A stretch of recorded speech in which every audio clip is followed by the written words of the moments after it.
गुरुवार 24 अप्रैल radio Mauritius पर हमारे सभी श्रोताओं का हार्दिक स्वागत है। सुमिता की ओर से सप्रेम नमस्कार स्वीकार करें।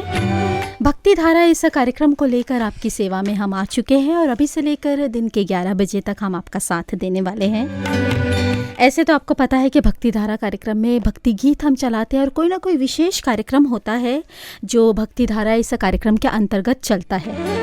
लेकिन आज का हमारा कार्यक्रम उससे भी विशेष है क्योंकि इस 1 घंटे के अंतर्गत हमारे बीच एक स्वामी जी जुड़े हुए हैं और कहीं ना कहीं जो है स्वामी जी से हम इस 1 घंटे के अंतर्गत बहुत सारी बातें करेंगे धर्म के बारे में, साथ में भगवद गीता के प्रचार प्रसार पर, युवाओं को किस तरह से हम जो है भक्ति मार्ग पर ला सकते हैं, इन सभी बातों पर चर्चा होगी। तो स्वामी जी का हम स्वागत करते हैं। हमारे साथ इस समय स्टूडियो में स्वामी भक्ति वेदांत मुनि महाराज जी उपस्थित है जो वृंदावन से आए हैं। हरे कृष्णा स्वामी जी। हरे कृष्णा। और आपका बहुत बहुत स्वागत है। स्वामी जी जो है वृंदावन राधा कुंड से है, गौड़िया मत से जो है ये जुड़े हुए हैं और धर्म के प्रचार प्रसार में इन्होंने अपने जीवन को लगाया है। भागवत गीता की वाणी ये सुनाते हैं और साथ ही युवाओं को लेकर बहुत काम करते हैं। किस तरह से आजकल हम देखते हैं स्वामी जी कि आजकल अभी के समाज में, अभी के युग में धर्म का प्रचार प्रसार करना बहुत ही आवश्यक है। इससे पहले स्वामी जी थोड़ा सा अपने बारे में बताएं। हरे कृष्णा। मेरा जन्म उड़ीसा में जगन्नाथपुरी में है और मैं एक वैष्णव परिवार, एक भक्त परिवार में हमारा जन्म हुआ है। और मैं बचपन से ही हमारे संस्कृति, हमारे जो सनातन धर्म, इसके प्रति हमारा विशेष आकर्षण था। यद्यपि मैं स्कूल में भी पढ़ाई किया, कॉलेज में पढ़ाई किया, यूनिवर्सिटी गया, लेकिन मेरा बचपन से एक इम्प्रेशन का आकर्षण था कृष्ण भक्ति की ओर और भागवतम और भगवद गीता की ओर। इसलिए ये एक समय आया कि हमारे मन में ये आया कि क्यों नहीं ये धर्म को सभी के साथ हम लोग बांटेंगे और इसको प्रचार करेंगे ताकि लोगों को कल्याण हो। क्योंकि इस चेतना के अभाव से लोग भटक जाते हैं। कोई व्यक्ति अगर धर्म चेतना नहीं रहे तो व्यक्ति भटक जाता है, अपना जीवन से, जीवन का लक्ष्य में वो खराब हो जाता है।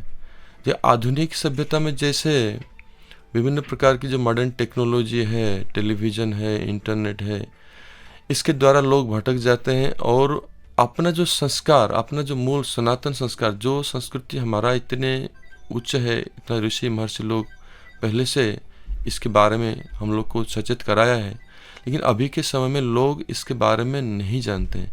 तो मेरे मन में ये अभिलाषा हो गया कि मैं कैसे ऐसे टाइम आए कि हम भी इसमें शामिल हो और हमारा जीवन इसी में ही बीते ताकि लोगों की भलाई हो और अपना भी भलाई हो। तो इसलिए मैं एक समय आया तो मैं पिता माता की आज्ञा लेकर मैं फिर संन्यास लिया और गुरु के चरण में आया।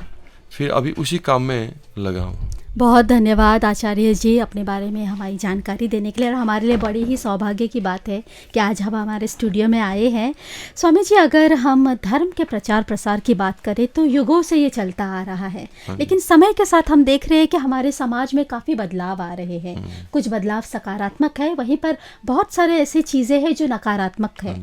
और हमारे युवाओं की बात करें तो हमारे युवा पीढ़ी जो है जल्दी ही बहक जाते हैं, भटक जाते हैं। कहीं ना कहीं माता पिता से, अपने गुरुओं से तो उनको मार्गदर्शन मिलता ही है, फिर भी जो बाहरी इन्फ्लुएंस है वो उन पर ज़्यादा होता है। तो किस तरह से जो है हम अपने धर्म के ज़रिए, हम अपने धर्म के द्वारा अपने युवाओं को फिर से भक्ति मार्ग की ओर ला सकते हैं? बहुत अच्छा प्रश्न आपने पूछा है। अभी हम देखते थे जो युवा पीढ़ी है, जो लोग की जिनके ऊपर ज़्यादा जिम्मेदारी है ये समाज का, ये शिक्षा, एजुकेशनल सिस्टम का और बाकी देश का भी जिम्मेदारी उनके ऊपर है, और वही युवा पीढ़ी सबसे भटके हुए हैं अभी इस समय। तो इसका मूल कारण, हमको पहले कारण जानना पड़ेगा, फिर उसके निदान, उसका जो समाधान क्या है उसके बारे में जो भी मैं जानता हूँ बताऊँगा। कारण ये है कि उनको बचपन में, जिसको एक अच्छा संस्कार छोटे से मिलता है बचपन में, वो बड़ा होकर युवक में भी वो अच्छा ही बनता है। लेकिन बचपन में हम लोग को वो संस्कार नहीं दिया जाता है। इसके कारण कहीं ना कहीं माता पिता, हमारे गार्डियन, हमारे जो टीचर्स हैं, हमारे नेबर्स हैं, पड़ोसी हैं, समाज उसके लिए जिम्मेदारी है। क्योंकि छोटा बच्चा, जो बच्चा होता है ना, उसमें कच्चा मिट्टी है, उसको जैसे आप गढ़ेंगे वो ऐसे ही बन जाएगा। इसलिए प्रहलाद जी भागवत में कहते हैं कि कौमारम आचरित प्रज्ञा धर्मान भागवतान इह दुर्लभ मानव जन्म तदपि अध्रुवम अर्थदम। तो ये छोटे से ही 5 साल कुमार आयु से ही 5 साल से ही अगर कोई व्यक्ति को धर्म के बारे में बताया जाए, उसको शिक्षा दिया जाए और उसको संस्कार डाल दिया जाए, वही आगे चल कर उसके अंदर में ऐसे एक इम्प्रेशन, ऐसे संस्कार बन जाता है, तो जब युवक बनता है वो व्यक्ति को कभी नहीं भटकता है। ये मेरे अपने जीवन में ये अनुभव किया है कि मेरे माता पिता ने इतना अच्छे संस्कार डाला था ताकि मैं शहर में गया, बहुत शहर में पढ़ाई किया, बाहर किया, लेकिन कभी वो संस्कार के कारण हम कभी भटके नहीं। तो इसीलिए ये भागवत में यही शिक्षा दिया गया है। उसके बाद में जो युवक बन जाता है उसके अंदर में कि अच्छे इंप्रेशन आ जाते हैं, लेकिन कोई कोई व्यक्ति को ये सौभाग्य नहीं मिलता है, किसका बचपन दुख में गुजरता है, कोई माता पिता ऐसे संस्कार उनके अंदर नहीं है, या कभी ऐसे परिस्थिति में वो बालक ब्रटअप हुआ है कि बड़ा होकर उसको जब युवक बन जाता है तब उसको पता चलता है अरे मेरा संस्कार तो नहीं हुआ है। तो ऐसे युवा पीढ़ी जो है उनके लिए क्या करें जी? तो उनके लिए अभी के समय में जैसे हमारा जो सनातन धर्म है, ये ऋषि महर्षि जो बड़े बड़े भक्त हैं भगवान के, ये लोग के हाथ में ये है जो धर्म प्रचार कर रहे हैं जो लोग।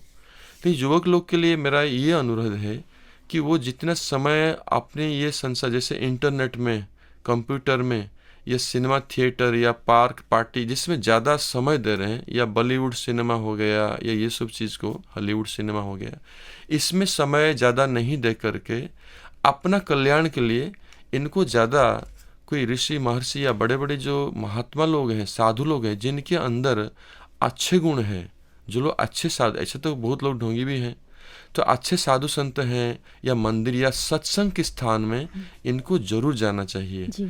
और वहाँ क्या होगा ना, वहाँ भी शिक्षा दिया जाता है भागवत गीता की, भागवत की। और जब ये धीरे धीरे हमारे अंदर में रुचि नहीं होने पर भी अगर उसमें हम कंटिन्यू रखेंगे, हाँ ऐसे एसोसिएशन करेंगे, संग करेंगे, एक दिन संगति के प्रभाव से हमारा मन अच्छे दिशा में चलने लगेगा। जी, आपने एक बहुत ही उत्तम बात कही है। कहीं ना कहीं हमेशा से जो है हमारे समाज में, हमारे धर्म में, हमारे परिवारों में अच्छी संगति की बात की गई है ना, क्योंकि हमारे आसपास अगर अच्छे लोग होते हैं, पढ़े लिखे शिक्षित लोग होते हैं, जो अच्छे संस्कारों में पले बड़े हैं, तो ऐसे लोगों के सानिध्य में रहकर हमें भी जो है उन संस्कारों को ग्रहण करने का अवसर मिलता है। तो आज के जो युवा पीढ़ी है, कहीं ना कहीं भले ही घर में उन्हें अच्छे संस्कार मिलते हैं, लेकिन बाहरी जो प्रभाव होता है वो जल्दी उसका असर डालता है और जल्दी बहक जाते हैं। तो कहीं ना कहीं अभी जो है यहाँ पर मॉरिशस में स्कूल की छुट्टियाँ चल रही है, स्कूल कॉलेजेस का ये जो अंतिम सप्ताह है छुट्टियों का, तो आशा करते हैं कि बहुत से युवा इस कार्यक्रम से जुड़े होंगे और सुन रहे होंगे। आचार्य जी, संस्कारों की आपने बात की और हमारे धर्म में 16 संस्कारों का बड़ा महत्व है, तो थोड़ा सा संक्षेप में बताएंगे कि हर एक संस्कार का क्या और किस तरह का महत्व है और किस तरह से इन संस्कारों के जरिए हम समाज में बदलाव ला सकते हैं? बहुत अच्छा प्रश्न आपने पूछा है। इस संस्कार जो है जैसे शुरू हो जाता है गर्भाधान संस्कार से। जैसे माता पिता जो विवाह करते हैं ना, उनको जब पिता अपने माता को गर्भ स्थापन करते हैं, संतान को अपने संयोग के द्वारा, उस समय से संस्कार शुरू होता है। लेकिन कोई व्यक्ति का चाहे संस्कार हुआ है, जैसे पहले से गर्भाधान संस्कार हुआ है, बाकी जो जन्म करने जाता कर्म संस्कार आदि संस्कार हुआ है, लेकिन इस संस्कार होने पर भी जब व्यक्ति जब बचपन में या जन्म लेता है या संग करता है, वो संस्कार भी कहीं ना कहीं दूषित हो जाता है संस्कार होने पर भी। तो सबसे बड़ा संस्कार शास्त्र में जो बताया गया है वो बताया गया साधु संग। चाहे कोई व्यक्ति जैसे अमेरिका में जन्म हुआ है या यूरोप में या कोई दूसरे कंट्री में जहाँ मेटेरियलिज्म बहुत ज़्यादा है, जब व्यक्ति का ज़्यादा सबसे में वो लोग भौतिकवादी हैं, खाना सोना पीना इसके मौज मजलिस करना, इसको छोड़ करके दूसरा कुछ उनके जीवन में नहीं है। चाहे ऐसे जगह में बैठा हुआ, लेकिन अगर उसको कोई साधुओं की संग मिल जाता है तब वो व्यक्ति अच्छे लाइन में आ जाएगा। चाहे वो संस्कार नहीं हुए, उसके अंदर में संस्कार आ जाता है। ये संस्कार कैसे आएगा ना, भक्ति के कारण आएगा। भगवान की भक्ति में ऐसे शक्ति है, भगवान की भक्ति में ऐसे पावर है, व्यक्ति को अंदर में वो खराब चीज माया का प्रभाव को उसके अंदर से हटाएगा और धीरे धीरे क्या होगा ना, अच्छे गुण उसके अंदर में प्रवेश होगा। जैसे भागवत में एक श्लोक बताया गया इसी कंटेस्ट में कि जस्यास्ति भक्ति भगवती अकिंचना सर्वैर गुणैस्तत्र समासते सुरा हरा अभवपक्तश्च कुतो महत गुणा मनोरथेन आसक्ति धावत वही। जिसके अंदर में भक्ति प्रकाश हो जाता है, जैसे मंदिर, हमारे पूर्वजों क्यों मंदिर बनाया, इतना सारे मंदिर और गांव गांव में मंदिर बनाया, क्यों? क्योंकि मंदिर में कोई व्यक्ति जाकर रखे वहाँ साधु संतों के साथ में भक्ति के इम्प्रेशन, भक्ति करेगा। तो भक्ति करने से, जैसे 11 स्कंद भागवत में ये जो श्लोक कहा गया है, जिसके हृदय में भक्ति धीरे धीरे वृद्धि होगा तो उनके अंदर में क्या होगा ना, सर्वै गुणैस्तत्र समासते सुरा, उसके अंदर में अच्छे संस्कार, अच्छे गुण प्रकाशित होंगे, जो देवताओं के गुण है। सत्य बोलना, झूठ ना बोलना, किसको चीटिंग नहीं करना, हाँ, कोई अच्छे विनम्र भाव से डील करना। तो ये जो अच्छे अच्छे गुण है, हम असत्य नहीं बोलेंगे, असाधु नहीं बोलेंगे, खराब मार्ग में नहीं जाएंगे, इंद्रियों की बस नहीं होंगे, तो अपने आप को नियंत्रण करने की जो क्षमता है ये भक्ति के प्रभाव से ही आएगा। भागवत ये कहता है सर्वै गुणैस्तत्र समासित, दैव गुण, जितने अच्छे गुण उनके अंदर प्रकाशित होगा। तो ये भक्ति अगर उसके अंदर प्रकाशित हुआ तो अच्छे गुण संस्कार। अगर भक्ति नहीं रहेगा, भक्ति करेगा नहीं, दूसरे ऐसे कोई माध्यम नहीं है, टेक्नोलॉजी नहीं है, कोई व्यक्ति को अच्छा बना सकता है। जैसे दस्यु रत्नाकर, वो अपने जीवन में बहुत खराब काम किए हैं, असत संग में पढ़ करके वो बहुत बड़े डकैत बन गए थे, किसको लूटना, किसको मारना, किसको मर्डर करना, और ये सब खराब काम में लिप्त हो गए थे। लेकिन जब उनको वाल्मीकि महर्षि का संग हुआ, उनके जब नारद जी के संग हुआ, तब तो वाल्मीकि बने। तो नारद जी के संग जब हुआ, नारद जी बड़े महान थे, उनको राम नाम की उपदेश दिया। तो राम नाम लेते लेते वाल्मीकि ऐसे सारे अवगुण, सब पूर्व प्रारब्ध, खराब चीज सब हृदय से धुल गया, और धीरे धीरे उनके अंदर भक्ति झलकने लगा, और एक दिन एक महान व्यक्तित्व बन गए, जिन्होंने रामायण की रचना की, जो रामायण को अभी सभी लोग अनुसरण करते हैं।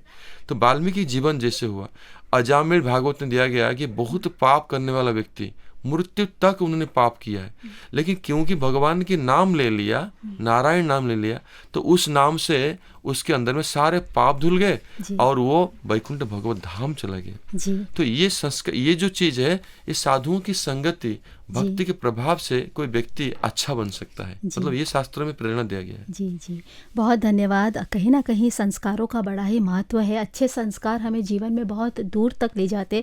जैसे आपने एक दो उदाहरण दिए, किस तरह से व्यक्ति भले बुरी संगत में रहते हैं, लेकिन जब ईश्वर से जुड़ जाते हैं तो उसका कल्याण हमेशा होता है।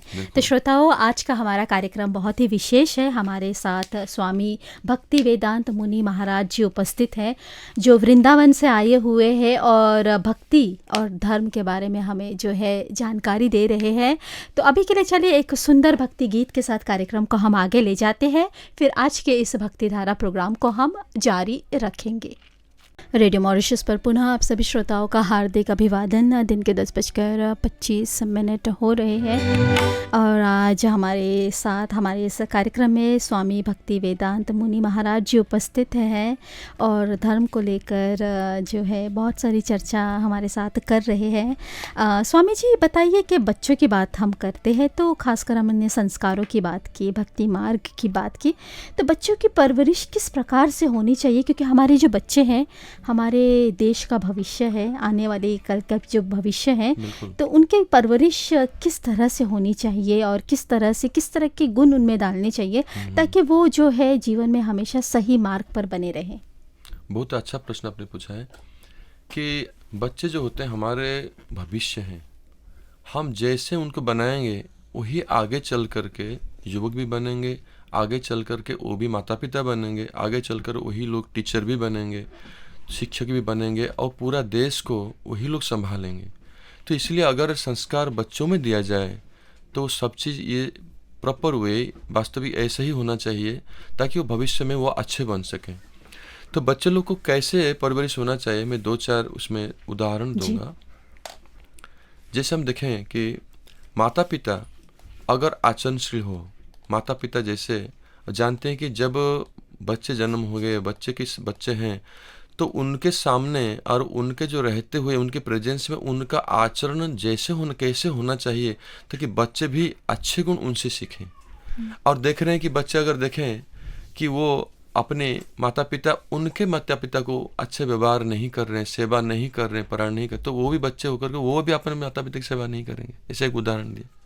उसी प्रकार बच्चे हम लोग ऐसे आचरण करें ताकि बच्चे भी उसी को देखकर बच्चे नकल कर लेते हैं, सीख लेते हैं सब चीज़। दूसरी चीज़ है कि बच्चों को ज़्यादा बिगाड़े नहीं, क्योंकि बच्चों को लाड प्यार में बच्चों को लाड प्यार करना चाहिए। माँ यशोदा ने भी कृष्ण को लाड प्यार किया है, कौशल्य मैया ने भी भगवान राम को भी किया है। ये तो होना स्वाभाविक है, माता पिता के अंदर उनके लिए बहुत प्रीति है, वात्सल्य प्रेम है, उससे कोई संदेह नहीं। लेकिन वात्सल्य प्रेम होने पर भी उनके कल्याण के लिए सब समय सोचें कि क्या चीज़ देना नहीं चाहिए कि बच्चे खराब हो जाए। इसलिए हमारे जो चाणक्य नीति है, हमारे शास्त्र में तो बहुत सारी नीति है, चाणक्य नीति, विदुर नीति, बहुत सारा शास्त्र में दिया गया है। चाणक्य जी एक बात कहते हैं, बहुत इम्पोर्टेंट है ये। वो कहते हैं कि लालने बहव दोषा ताड़ने बहव गुणा तस्मत् पुत्रम च शिष्यम च ताड़येत न लालयेत। इसका अर्थ यह है कि दो चीज माता पिता के पास होता है या गुरुओं के पास होता है। क्या है? एक चीज उनको शासन भी करना, दूसरा उनको लाड प्यार भी करना, प्रीति देना। ये तो स्वाभाविक है, दोनों चीज जरूरत है। अगर दोनों में बैलेंस रहना आवश्यक है। जैसे अगर हम उनको लाड प्यार ज्यादा करेंगे, अगर उनको कोई शासन डिसिप्लिन नहीं करेंगे, जो खराब काम करता है या खराब मार्ग में भटक रहा है बच्चा, तो उसको अगर उसी समय हम लोग रोके नहीं, उसी समय अगर उनको शासन मूलक शिक्षा ना दें, प्यार से समझाइए, उनको शासन भी थोड़ा सा जरूरत है। ऐसे नहीं कि भगवान माँ यशोदा ने भी कृष्ण को बांध दिया था रस्सी में, कभी छड़ी लेकर डांटते थे। यह आवश्यक है, क्योंकि अगर हम थोड़ा शासन माने नहीं कि उनको टर्चर करें, शासन माने कि उनको थोड़ा सा एक डिसिप्लिन लेकर आए उनके जीवन में। हाँ, उनके जीवन में डिसिप्लिन लाएगा, उसके साथ साथ फिर भी लाड प्यार करें। आपने सही कहा। अभी के जो समय की हम बात करें तो आजकल माता पिता दोनों ही काम करते हैं। हाँ। बच्चों को कम समय दे पाते हैं और उस कम समय की पूर्ति कहीं ना कहीं बच्चों की मांगों को पूरी करके करते हैं, है ना? क्योंकि जब समय नहीं दे पाते हैं तो फिर बच्चा जो भी मांग रहा है उनको दे देते हैं, और कहीं ना कहीं जाने अनजाने में हम जो है बच्चों की हर ज़रूरत को या कहे जिद को पूरी कर रहे हैं, तो बच्चा अपने आप में जो है उसका स्वभाव फिर ढीठ हो जाता है, बात नहीं सुनता है, फिर जो है माता पिता का सम्मान नहीं करता है। तो जैसे आपने कहा कि श्री कृष्ण को भी तो उनकी मैया बांध कर रखती थी, डांटती थी, है ना? तो इस तरह से ये थोड़ी सी जो डांट है अगर बच्चे के भलाई के लिए हो तो उसमें कोई बुरी बात नहीं है। और यहाँ जो चाणक्य पंडित कह रहे हैं जी कि अगर हम केवल लालन करें, केवल उनको लाड प्यार करें, वो कहते हैं कि लालन ने बहुत दोषा, इसमें क्या होगा, उनके अंदर में कमी है। जैसे उदाहरण महाभारत में है दुर्योधन। दुर्योधन की पिताजी धृतराष्ट्र और माता गांधारी दुर्योधन को इतने लाड प्यार ज्यादा करने लगे कि उनके अंदर जो खराब गुण है उसको वो देखे ना, अनदेखा किए कि नहीं बच्चा है अभी, वो क्या बाद में। अगर उसी समय उनको छोटे से डिसिप्लिन देते, जैसे पांडव लोग डिसिप्लिन पाया, माता कुंती जी की पाया, गुरुजनों की पाया, तो ये लोग कभी डिसिप्लिन नहीं पाए, इसीलिए खराब हो गए कौरव लोग, दुर्योधन दुशासन आदि। इसीलिए कहा गया कि लालन ने बहव दोषा, इसलिए शासन अगर साथ साथ चले तो ताड़न ने बहव गुणा, उसके अंदर में अच्छे गुण प्रकाशित होगा। इसलिए पुत्र और शिष्य हो गया या गुरु अपने शिष्यों को या माता पिता अपने पुत्रों को सबसे डिसिप्लिन में रखें। तो शिक्षा बचपन से करें, आदत डालें, उसके साथ साथ लाड प्यार से करें, ताकि वो बड़े होकर कोई अच्छे लोग बने, एक जीवन में संतुलन बना रहे, है ना? बिल्कुल। और चलिए ये तो बात हुई कि किस तरह बच्चे की परवरिश होती है। तो अगर वही बच्चा छोटा सा जब बड़ा होता है तो शिक्षा ग्रहण करने घर से बाहर जाता है, स्कूल में उसने गुरुजनों से मिलना होता है, तो किस तरह की शिक्षा प्रणाली में हम बदलाव ला सकते हैं? ये नहीं कह रहे कि हमारी शिक्षा प्रणाली ठीक नहीं है, लेकिन किस तरह से शिक्षा प्रणाली और भी बेहतर हो, जहाँ पर वो जो शिक्षा उन्हें मिल रही है, भाषाओं को लेकर हो गया, विज्ञान को लेकर हो गया, लेकिन उसके अलावा किस तरह से थोड़ा सा धर्म की बातें भी हम हमारे जो है शिक्षा प्रणाली में डाल सकते हैं। संस्कारों की बात करें जहाँ पर बच्चों में डिसिप्लिन आए, है ना, एक दूसरे का सम्मान करे, तो किस तरह से हम अपने ये जो है इस तरह के बदलाव रोजमर्रा के जीवन में ला सकते हैं? बिल्कुल, बहुत अच्छा प्रश्न पूछा आपने। और ये भी मैं भी बचपन से इसी को ही ऑब्जर्व किया हूँ जी, कि हमारे जो शिक्षा पद्धति में कहीं ना कहीं कुछ कमी है। क्योंकि हम अगर देखते हैं पुराणों में, इतिहास में, कि पहले जैसे प्रभु रामचंद्र, हाँ, राम लक्ष्मण भरत शत्रुघ्न, उनकी जो गुरुकुल के जो शिक्षा हम लोग पढ़ते हैं रामायण में, लवकुश की जो शिक्षा पढ़ते हैं महर्षि वाल्मीकि ने, माता सीता ने किस प्रकार लवकुश के परवरिश के कैसे शिक्षा दिया। इसलिए ये शिक्षा पद्धति एक बहुत वाइटल रोल निभाता है, एक बहुत गुरुत्वपूर्ण भूमिका निभाता है हमारे जीवन में।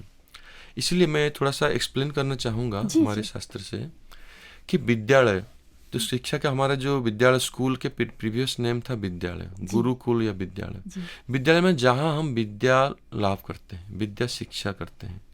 तो विद्या शिक्षा माने साथ साथ विद्यालय का ये काम है कि हमारे हृदय में जो अविद्या है, अविद्या माने जो अज्ञानता है, वो अज्ञानता नाश हो और विद्या, कोई अच्छे गुण संस्कार हमारे अंदर में आए, तो ज्ञान प्रकाश हो हृदय में, इसलिए विद्यालय जाते हैं।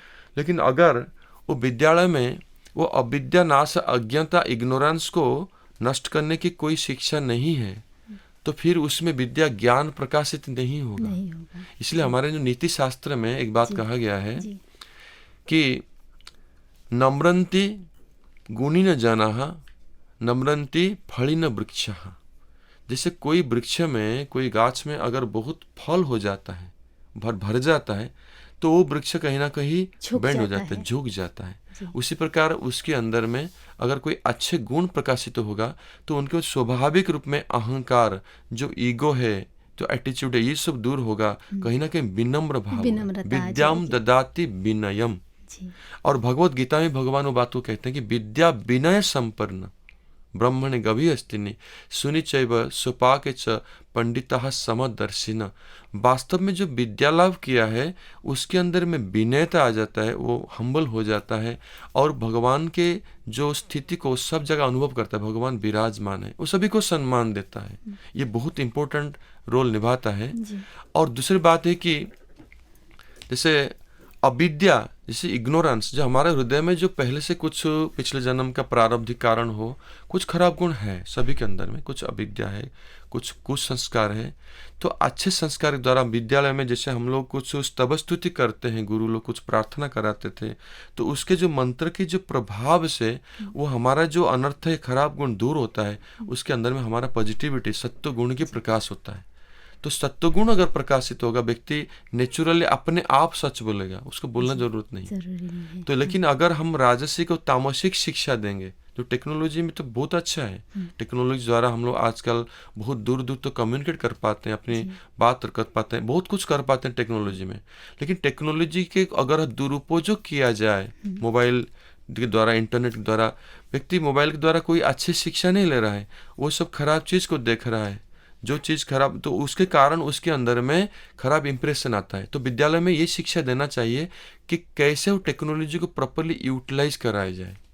ये तभी हो पाएगा तब हमारे शिक्षक लोग आचरणशील होकर के ये शिक्षा देंगे कि ये चीज को कैसे वास्तविक में यूज करके हम अच्छे कर सकते हैं। बिल्कुल, कहीं ना कहीं जैसे आपने कहा कि कभी कभार आज के युग में हम देखें एक व्यक्ति, कभी हम देखते हैं ऐसे काफ़ी लोग जो बहुत ही उच्च स्थान पर है, अच्छी शिक्षा उन्होंने ग्रहण की है, समाज के लिए काम कर रहे हैं और वहीं अपने आप में विनम्र भी है। लेकिन कुछ ऐसे भी व्यक्ति हमारा सामना होता है जहाँ पर उनमें अहंकार आ जाता है ना।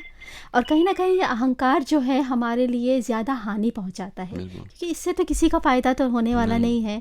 अहंकारी व्यक्ति का खुद भी नुकसान होता है और उसके ज़रिए अन्य लोगों का भी। तो यदि हम समाज में इस स्तर पर पहुंच गए हैं कि कुछ कर पा रहे हैं किसी के लिए, तो विनम्र भाव से करेंगे तो उसका अच्छा फल सामने वाले व्यक्ति को भी मिलेगा और साथ में हम भी जो है उसका फल प्राप्त कर सकते हैं। बहुत धन्यवाद, बहुत अच्छे से आपने इस बात को समझाया। अब उन लोगों की बात करते हैं जो देश का प्रतिनिधित्व करते हैं, या हमारे माता पिता, हमारे बड़े बुजुर्ग, किस तरह से वो अपने आप में एक रोल मॉडल बने ताकि हमारे जो बच्चे हैं, जो नई पीढ़ी है, उनसे सीख कर जीवन में हमेशा अच्छा कार्य करें। बिल्कुल, बहुत अच्छा प्रश्न पूछा है।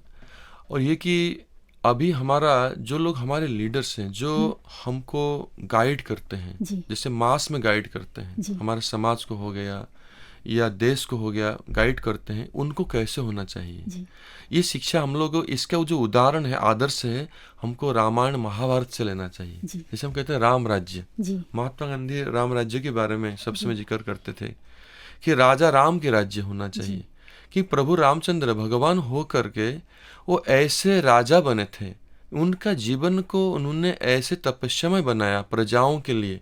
क्योंकि अगर राजा के अंदर में त्याग नहीं है, प्रजाओं के बारे में कंसर्न नहीं है कि मेरे प्रजा हैं, प्रजा उनके संतान है, तो इसलिए वो अपने जीवन को ऐसे आचरणशील बनाया था ताकि प्रजा लोग उनको अनुसरण करते थे। जैसे महाराज युधिष्ठिर सारा विश्व के सम्राट बने, महाराजा अम्बरीश, हाँ, ऐसे बड़े बड़े राजाओं के बारे में हमारे भागवत गीता में ये सब दिया गया है।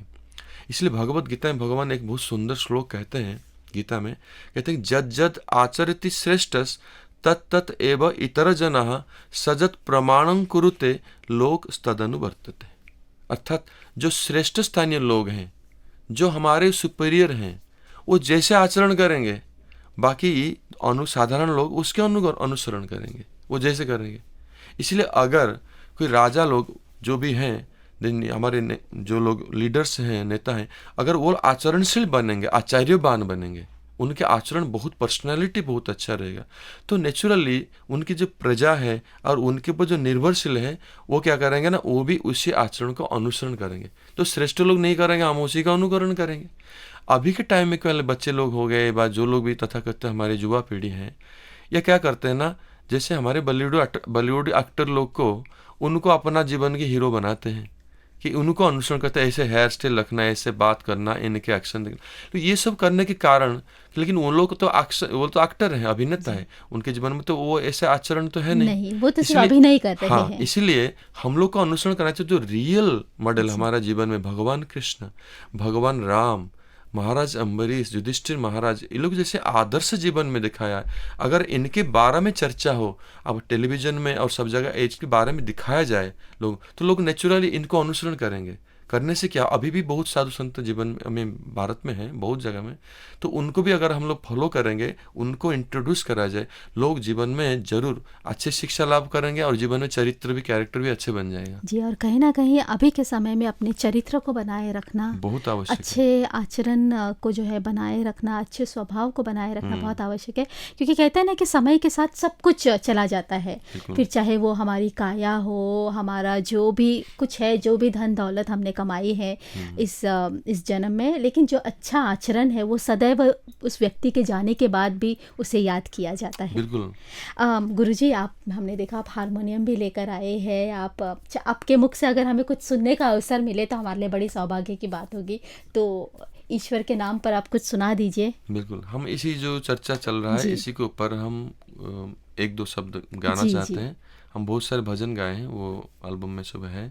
हम ऐसे भक्ति संगीत और हमारे सनातन धर्म के ऊपर जो भजन हम गान करते हैं, जो कि हमारे लिए बहुत शिक्षणीय है।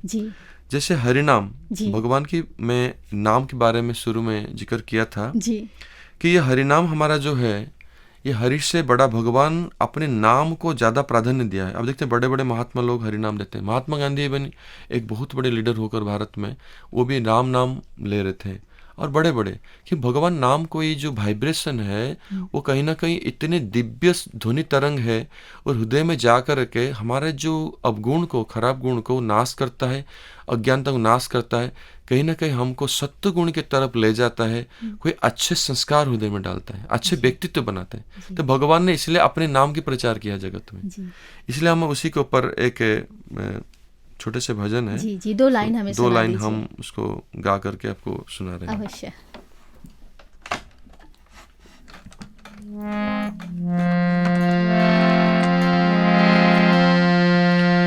हरि से बड़ा हरि का नाम, प्रभु से बड़ा प्रभु का नाम, अंत में निकला यही परिणाम, अंत में निकला यही परिणाम, हरि से बड़ा हरि का नाम, प्रभु से बड़ा प्रभु का नाम।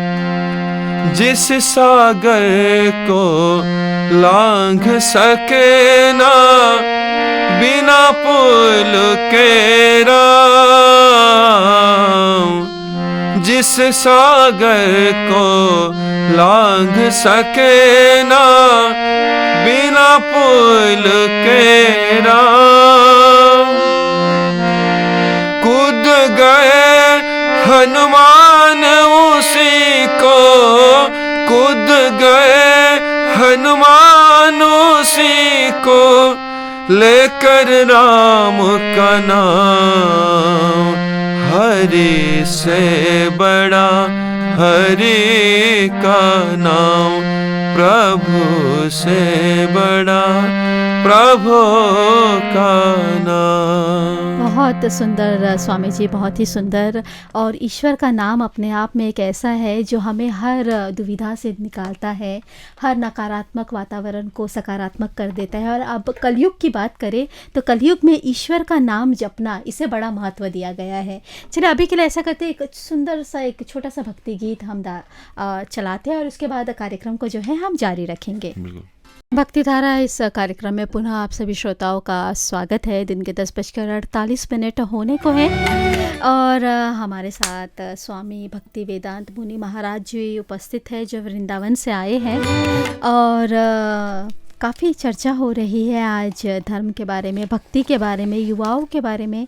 स्वामी जी, आपसे हम जानना चाहेंगे कि ऐसे तो श्री कृष्ण जी ने अर्जुन को जो उपदेश दिया था रणभूमि में, आज भी जो है उन उपदेशों का बड़ा ही महत्व है हमारे जीवन में। उस समय भी था, आज भी है। और कहीं ना कहीं ये उपदेश कर्म पर बहुत ही आधारित है ना, क्योंकि ये अर्जुन का कर्म था जो उसे करना पड़ा था। तो अगर उन उपदेशों की बात करें तो आज के समय में क्या ये उपदेश हम लागू कर सकते हैं? आज के समय में भी क्या इनका उपयोग हो सकता है अपने जीवन को बेहतर करने के लिए? आपने बहुत अच्छा प्रश्न किया, क्योंकि बहुत लोग ये सोचते हैं कि भगवत गीता तो 5000 साल पहले कहा गया, तो अभी इसका महत्व नहीं है जी। या बहुत जो अभी आधुनिक धारा में, जो विचारधारा में बहुत लोग हैं जी, तो ये सोच रहे हैं कि भगवत गीता का भी हमारा जीवन में कोई यूटिलाइजेशन नहीं है जी। लेकिन भगवत गीता भगवान ने जो अर्जुन के माध्यम से सारा जगत को दिया है, ये शिक्षा, ये सर्वकालिक है, सब समय के लिए एप्लीकेबल है। तभी तो यही तो विशेषत्व है हमारे सनातन धर्म का। सनातन धर्म माने जो पहले भी और अभी भी और भविष्य में भी सब नित्य काल के लिए ये सब इंस्ट्रक्शन, उपदेश जो है वो एप्लीकेबल है। तो हम पहले भगवत गीता के बारे में जानते कि किस परिस्थिति में भगवान ने अर्जुन को और क्यों ये भगवत गीता की उपदेश सुनाया जी। तो ये बहुत साधारण शब्द में अगर हम कहें, अर्जुन को जब अर्जुन मोहग्रस्त हो गए, हाँ, अर्जुन को जब मोह ने घेर लिया है, तो उस समय उनके पास में कृष्ण थे। कृष्ण प्रभु ने उनको संशय को दूर किया और ज्ञान धर्म की ज्योति उनके हृदय में जलाया, और उसके लिए उन्होंने गीता का उपदेश दिया। मतलब इस सार में ये है। लेकिन अभी थोड़ा सा सुनते हैं कि अर्जुन कैसे मोहग्रस्त हो गए। अर्जुन थे बहुत बड़े योद्धा, हाँ, आप जानते हैं कि अर्जुन भगवान के सखा भी थे, और वो थे पांडव जी। ये पांडवगण जो थे वो धर्म की मूर्ति थे। भगवान ने अपनी प्रिय भक्त पांडवों के माध्यम से ये जगत में धर्म की स्थापना की, क्योंकि धर्म की स्थापना के लिए भगवान आए हैं जगत में। तो ये पांडव लोग धर्म की मूर्ति थे, लेकिन अर्जुन उनके प्रिय भक्त हैं। उनके अंदर कोई कमी नहीं, ना अज्ञानता था, लेकिन भगवान ने अपनी माया के द्वारा उनको ऐसे मोहग्रस्त कर लिया, एक साधारण आम लोग की तरह वो मायाग्रस्त हो गए, और उनके मन में तरह तरह की संदेह संशय आने लगा कि हम क्यों युद्ध करेंगे, हमारा कर्तव्य क्या है। वो कर्तव्य से बिल्कुल ऐसे हो गया कि विमूढ़ हो गए, तो समझ नहीं पाए कि हमारे लिए क्या करना चाहिए, क्या नहीं करना चाहिए।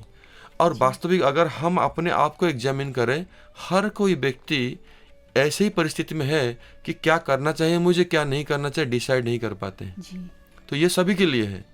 तो अर्जुन जैसे परिस्थिति में था, हम सभी भी ऐसे हैं। हम नहीं जान पाते हैं कि कौन चीज कर्तव्य, कौन सा नहीं कर्तव्य है, क्या करने से अच्छा होगा हमारा, क्या करने से बुरा होगा, इसको भी नहीं जानते हैं। अच्छा बुरा का भी दोनों की हम अभी निष्कर्ष नहीं निकाल पाते हैं। तो इस परिस्थिति में भगवान ने अर्जुन को भगवत गीता की उपदेश दिया। तो भगवत गीता के उपदेश से पहले अर्जुन भी अपने आप कहते थे कि अगर मैं युद्ध क्यों करूंगा, हम संन्यास ले लेंगे।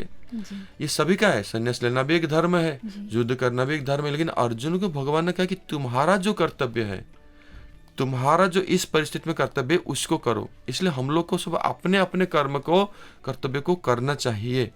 तो भगवान ने उससे पहले कर्तव्य को कोई व्यक्ति कैसे ठीक से कर पाएगा, उनको पहले ये समझना होगा कि वो व्यक्ति है कौन। हम जो व्यक्ति, हम क्या ये शरीर हैं कि हम और कोई हैं? वास्तव में भगवान ने उसी से शुरू किया भगवत गीता की शिक्षा कि वास्तव में हम आत्मा हैं, हम भगवान के अंश विशेष आत्मा है, हम शरीर नहीं है। अगर केवल शरीर ही समझ लें तो हमारा कर्तव्य लिमिटेड हो जाता है। वो क्या होता है, खाली खाना सोना हो जाएगा, जैसे पशु लोग करते हैं, खाना सोना मौज करना और अपना शरीर को रक्षा के लिए करना और ये सब करना। तो ये जो साधारण लाइबिलिटी हो जाएगा। लेकिन अगर कोई व्यक्ति समझ ले हम शरीर नहीं, हम आत्मा हैं और शरीर हमारा एक पोशाक है, तब क्या होगा, वो आध्यात्मिक हो जाएगा। क्योंकि आध्यात्मिकता के साथ में ही ये सब धर्म चेतना जुड़ा हुआ है। कोई व्यक्ति चाहता है सच बोलना, कोई व्यक्ति चाहता है कि इसको चीटिंग नहीं करना, कोई व्यक्ति चाहता है कि कौन सा ठीक है मैं उसी कार्य को करूं, कौन सा खराब हम ना करें। अगर ये सब चाहता है, ये सब सत्वगुण, इसमें उसको आध्यात्मिक स्तर में आना होगा। तो पहले समझना होगा कि हम आत्मा है, तभी उसी के ऊपर आधार करके भगवान ने उनको सांख्य योग, फिर कर्म योग, फिर ज्ञान योग, फिर ध्यान योग, फिर भक्ति योग बारे में बताया। भगवान ने फिर ये बताया कि कर्म योग और उसके बाद में धीरे धीरे अंत में उन्होंने भक्ति योग के बारे में बताया। कि कोई व्यक्ति अगर ठीक से कर्म योग कर नहीं पाएगा, चाहे ध्यान योग नहीं कर पाएगा, ये सब योग अभ्यास इतना सहज नहीं है। लेकिन भगवान कहते हैं कि भक्ति कोई व्यक्ति कर पाएगा, हर कोई।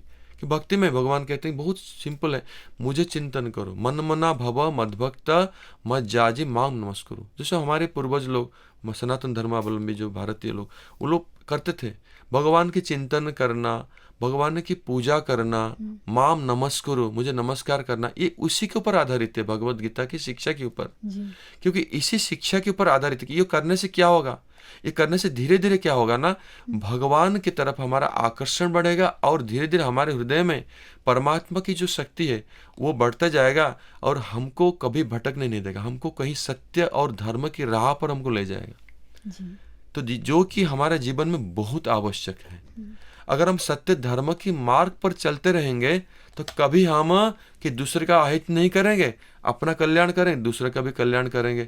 एक व्यक्ति अच्छा बन जाएगा, एक परिवार अच्छा बन जाएगा, एक परिवार से सोसाइटी अच्छा बनेगा, उससे फिर देश, सारा विश्व इसी से अच्छा बनेगा। सारा विश्व वसुधैव कुटुंबकम।